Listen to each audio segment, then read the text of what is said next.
প্লাষ্টিকৰ বটলত পানী সেৱন কৰিলে হ'ব পাৰে নপুংখ মৃত্যুদূতৰ ৰূপত প্লাষ্টিকৰ বটল প্লাষ্টিকৰ বটলত পানী সেৱন কৰি আপুনি মাৰাত্মক বেমাৰক মাতিছে নিজেই হ'ব পাৰে স্তন আৰু মগজুৰ কৰ্কট ৰোগ ডায়াবেটিস ৰোগী আৰু হৃদৰোগী দূৰত থাকক প্লাষ্টিকৰ বটলত পানী সেৱনৰ পৰা আমি সকলোৱে ব্যৱহাৰ কৰো প্লাষ্টিকৰ বটল ঘৰৰ পৰা কৰ্মস্থলীলৈকে সকলোতে ব্যৱহাৰ হয় প্লাষ্টিকৰ বটল কিন্তু আপুনি জানেনে যে আমি দৈনিক ব্যৱহাৰ কৰি থকা এই প্লাষ্টিকৰ বটল কিমান বিপদজনক হ'ব পাৰে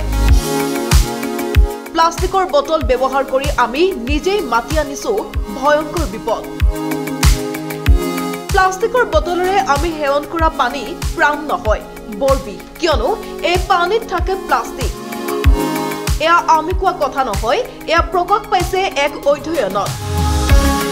2.40 লাখ মিহি প্লাষ্টিকৰ টুকুৰা থাকে প্লাষ্টিকৰ বটলত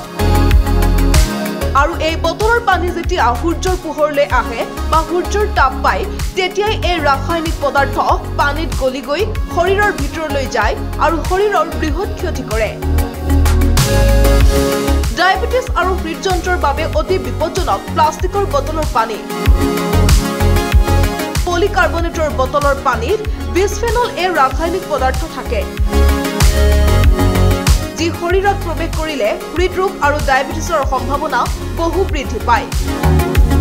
প্ৰজনন ক্ষমতাটো ব্যাপক প্ৰভাৱ পেলায় প্লাষ্টিকৰ বটলৰ পানীয়ে